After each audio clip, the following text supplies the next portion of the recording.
सपनों की सजीली चुनरिया, मेहंदी की रंगीले बूटे, सपनों की सजीली चुनरिया, मेहंदी की रंगीले बूटे, तेरे प्यार बिना सब झूठे, तेरे प्यार बिना सब झूठे, पाँव की छलकती झांझर, हाथों की खनकती कंगन, ओ तेरा रास्ता देखे साजन, तेरा रास्ता देखे साजन। मेरी बाहों में हर पल बहारों के मौसम है, बूंद ना बादल कोई फिर क्यों आँखें नम है, तेरे सिंदूर की लाली अब नहीं मिटने वाली, कह रही हर धड़कन सात जन्मों तक साजन। बनूं मैं तेरी दुल्हन, बनूं मैं तेरी दुल्हन, बनूं मैं तेरी दुल्हन, बनूं मैं तेरी दुल्हन। बलवंत से तो ये बात बाहर निकलने से रही, क्योंकि वो बहुत वफादार है, कभी अपना मुंह नहीं खोलेगा।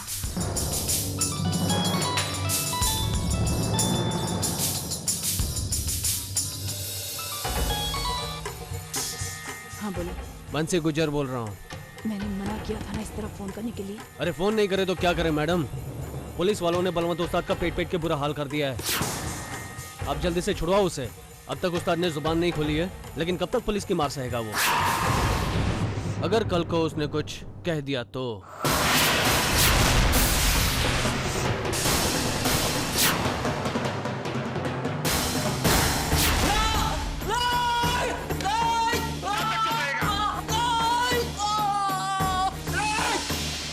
ये तो कुछ भी नहीं है बलवंत।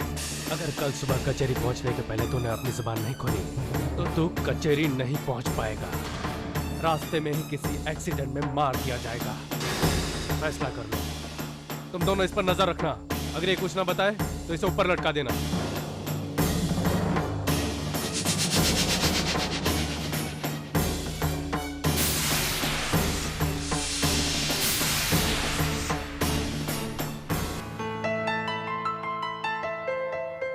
सागर बेटे, आज तो बहुत फ्रेश लग रहे हैं आप। जी हाँ, विद्या के हाथों का जादू है। कल सर बहुत दुख रहा था रात को, विद्या ने मालिश कर दिया, आज एकदम फ्रेश उठा हूं। अरसों बाद अच्छी नींद नहीं। I feel so fresh. सही कहा आपने सागर, उनके हाथों में वाकई जादू है। ये वही हैं जो यमराज के हाथों से खींच कर ले आए आपको। डॉक्टर्स ने जवाब दे दिया था बेटे, लेकिन विद्या ने हिम्मत नहीं हारी, उनका विश्वास नहीं डगमगाया। भूखी प्यासी दिन रात आपकी सेवा में लगी रही। देवी का अवतार है हमारी विद्या। सागर जी, आज आप हमसे एक वादा कीजिए। आप जिंदगी में कभी भी विद्या से खफा नहीं होंगे, कभी ऊंची आवाज में उनसे बात नहीं करेंगे बेटा। इज्जत करेंगे उनकी, सुख दुख में साथ देंगे उनका। कीजिए वादा। वादा? आशीर्वाद दीजिए कि मैं वादा निभा सकूं। हमारा आशीर्वाद हमेशा आपके साथ है। Thank you.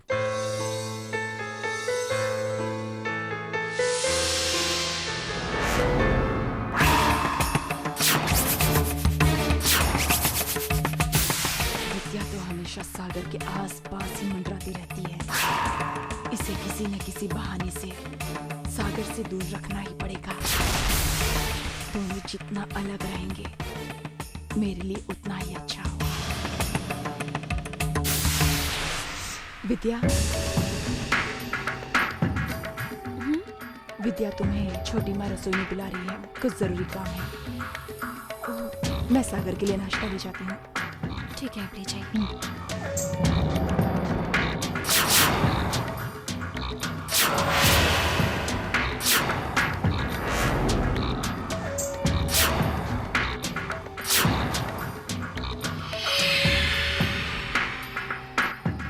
सागर, अरे दी,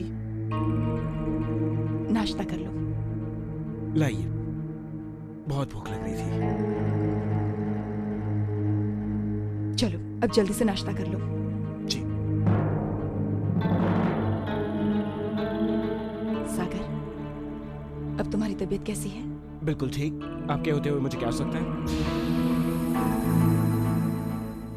सिंदूरा, ये तो हम जान गए हैं कि विद्या को आपने यहाँ से जानबूझकर भेजा है ताकि उन्हें सागर से दूर रख सके, लेकिन हमसे आप जीत नहीं पाएंगे। बेटे, आपका नाश्ता हो गया? जी। फिर तो अब आपका दवाई का वक्त हो चुका है। विद्या को बुला लेते हैं किचन से। बुआ जी, इतनी सी बात के लिए विद्या को तकलीफ देने की क्या जरूरत है? दवा सागर को मैं दे देती हूँ। दी, हम विद्या को ही बुला लेते हैं। वही जानती है कौन सी दवाई कब देनी है और दवाइयाँ कहाँ पर।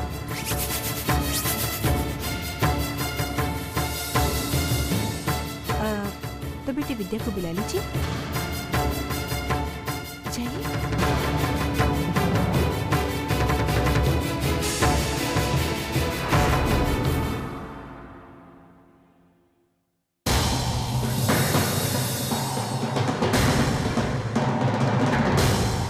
माँ तो है ही नहीं। सिंदूरा दीदी ने कहीं जानबूझकर हमें इनसे दूर तो नहीं भेजा? मतलब वो इन्हें कुछ करने वाली है।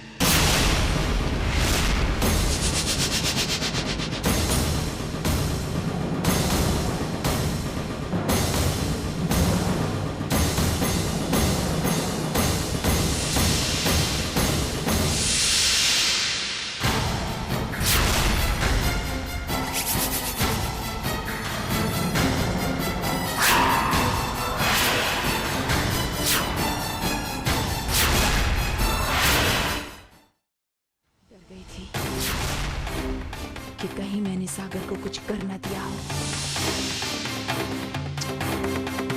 वो बिल्कुल ठीक ठाक है।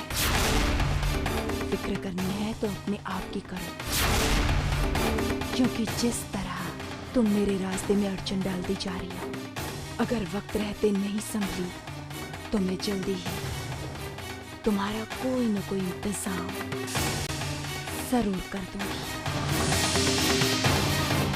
हमें डराने की कोशिश मत कीजिए दीदी। आपकी इन धमकियों का हम पर कोई असर नहीं होने वाला। वैसे भी अब तक तो काफी कोशिशें की हैं आपने इन्हें नुकसान पहुंचाने की। क्या असर हुआ उनका? कुछ भी नहीं। और अब भी इनकी ढाल बनकर हम इनके साथ में खड़े रहेंगे। समझ रही हैं?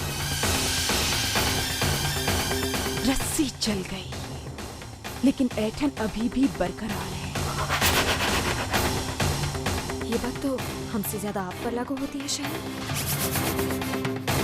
आपकी इतनी नाकाम कोशिशों के बावजूद कोई नुकसान नहीं पहुंचा पाने ने आप। अब तो समझ जाइए कम से कम कि इन कोशिशों का कोई मतलब नहीं है। जंग में ये जरूरी नहीं है कि पहले वार से ही जीत हासिल हो जाए। कई बार कई दिन कई बरस लग जाते हैं फतेह हासिल करने में। हाँ, लेकिन जंग का एक नतीजा जरूर निकलता है, या इस पार या उस पार।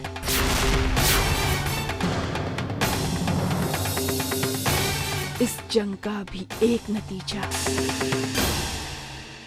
जरूर निकलेगा।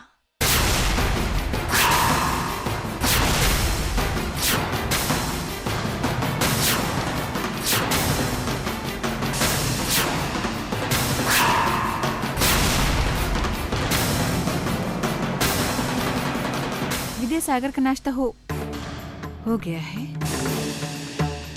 उन्हें दवाई दे दीजिए। याद है बुआ जी, वक्त हो गया है अब।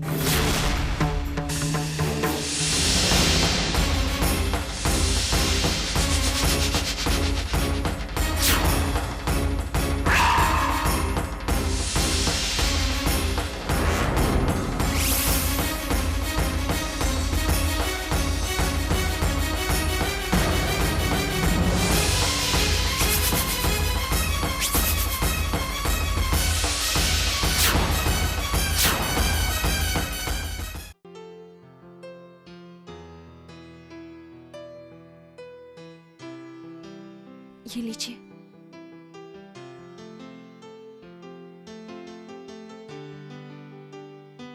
लाइए।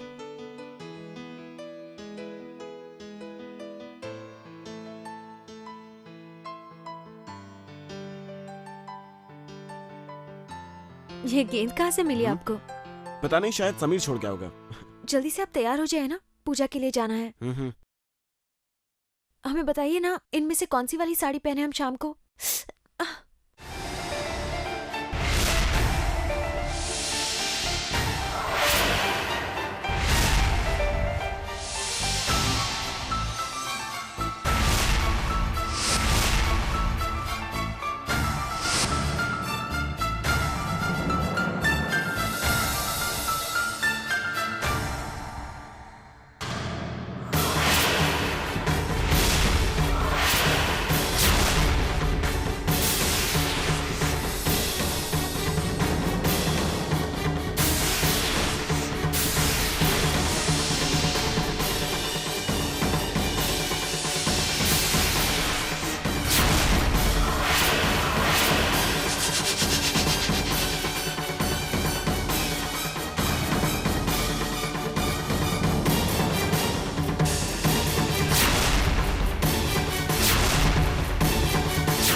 कालमपुर घाट के पास एक एक्सीडेंट हुआ है। औरत का नाम है सिंदूरा सिंह।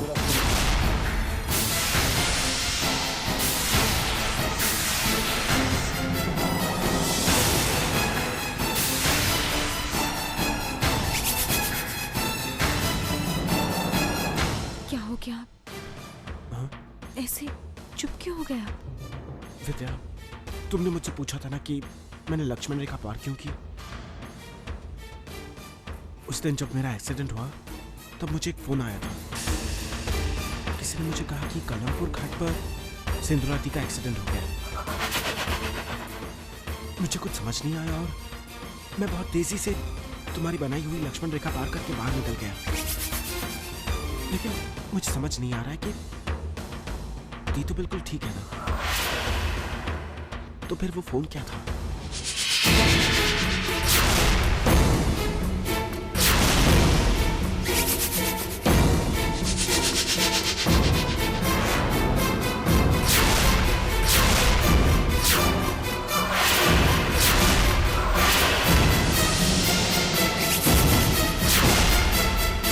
मैं घर से बाहर निकल आया बिना किसी को बताया मैं कहां जा रहा था।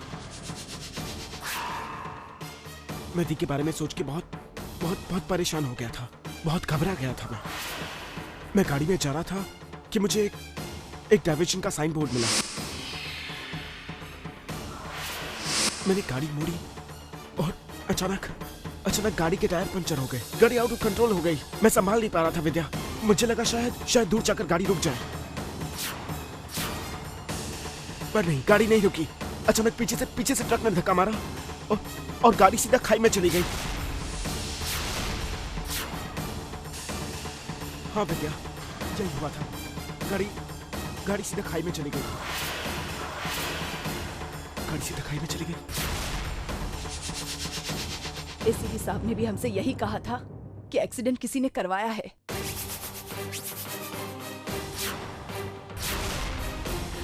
तब हमें उनकी बातों पे विश्वास नहीं हो रहा था, लेकिन आज तुम्हारी बातें सुनकर हमें लग रहा है कि वाकई इस एक्सीडेंट के पीछे किसी का हाथ था। लेकिन मेरे बच्चे की जान कोई क्यों लेना चाहता है? आप जानते हैं कि ये फोन किसने किया था? नहीं विद्या, मैं नहीं जानता, पर हाँ उसने फोन किया था और कहा था कि वो उस सड़क से गुजरा था, कालमपुर घाट से, जहां एक्सीडेंट हुआ था। विद्या, मुझे शायद समझ में आ रहा है। सब कुछ साफ साफ समझ में आ रहा है।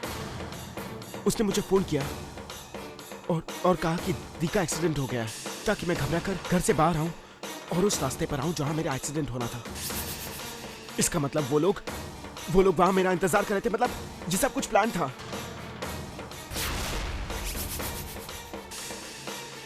जी सब कुछ पहले से ही प्लान था। हम लोग ये बात तो नहीं जानते कि वो कौन है, मगर बस एक ही रास्ता है, हमें ये सारी खबर पुलिस को दे देनी चाहिए। हाँ विद्या, यही सही रहेगा। तुम फोन करो। वैसे भी बहुत छुप चुका है वो बहरूपिया, और उसका सबके सामने आने का वक्त आ गया है। हम पुलिस को अभी फोन लगाते हैं।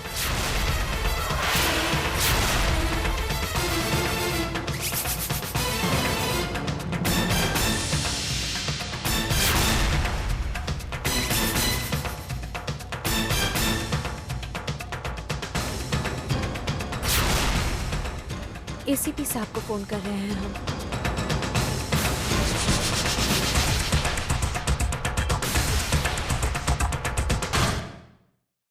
सारी कड़ियां जुड़ रही हैं। सागर जी को किसी का फोन आता है और उन्हें एक ऐसी खबर दी जाती है जिससे सुनने के बाद कोई भी आदमी घर से बाहर जाने के लिए निकल पड़ेगा। आगे उस सड़क पर एक डाइवर्जन का बोर्ड रख दिया जाता है और इन्हें उस कच्ची सड़क के ऊपर जाने के लिए मजबूर किया जाता है।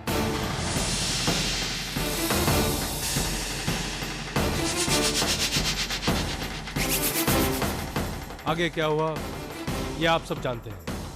ये सब करने वाला शख्स बलवंत के सिवा और कोई हो ही नहीं सकता। उसे एक्सीडेंट स्पॉट पे हमने अरेस्ट किया और ये है बलवंत के आउटगोइंग कॉल की लिस्ट, जिससे ये पता चलता है कि उस दिन सुबह ठीक 9:30 बजे बलवंत ने अपने नंबर से सागर जी के नंबर पर फोन किया।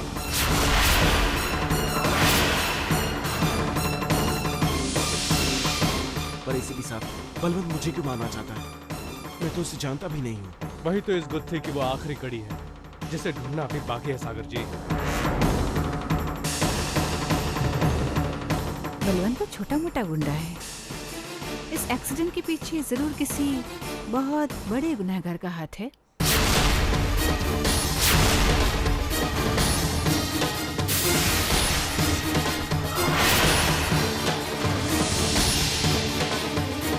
पर वो कौन हो सकता है? मुझे कुछ समझ नहीं आ रहा। हम बताते ना क्यों।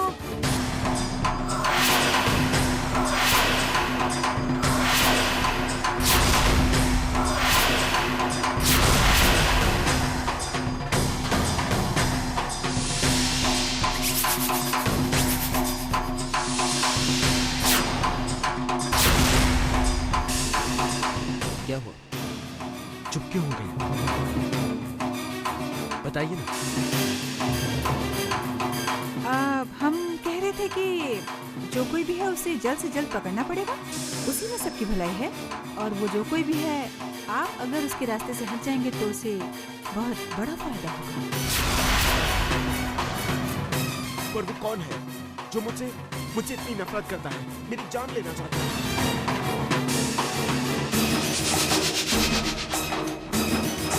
कौन है वो? कौन है वो? कौन है वो जिसको मेरी मौत से फायदा होगा? बताइए ना, प्लीज बताइए।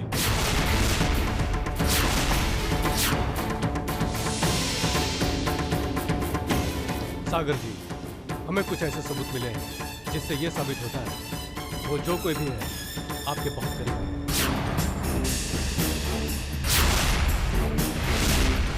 गुरुजी ने भी यही कहा था कि खतरा किसी अपने से ही होने वाला है। हानि भी कोई अपना ही पहुंचाएगा। अरे ये नामुमकिन है चिनू, ऐसा नहीं हो सकता। यहाँ सभी मेरे अपने हैं, सब मुझसे कितना प्यार करते हैं। अरे कौन है जो मुझे नुकसान पहुंचाना चाहेगा? और अपनों को छोड़ो, मैंने कब किसी का बुरा चाहा है? मैं तो सोच भी नहीं सकता कि कोई मुझे मारना चाहता है। सुनिए, आप सुनिए, इतना जोर मत डालिए आप अपने ऊपर। अभी तबीयत और बिगड़ेगी ना, डॉक्टर ने मना किया है। अगर आप इजाजत दे तो हम इन्हें अंदर ले जाएं आराम करने के लिए। जी जरूर, अब फिक्र मत कीजिए सागर, असली गुनहगार को पकड़ना अब हमारी जिम्मेदारी है। एक बार बस वो बलवंत अपनी जुबान खोल दे तो सारी गुत्थी खुद ब खुद सुलझ जाएगी। हमारा गुनहगार हमारे सामने होगा।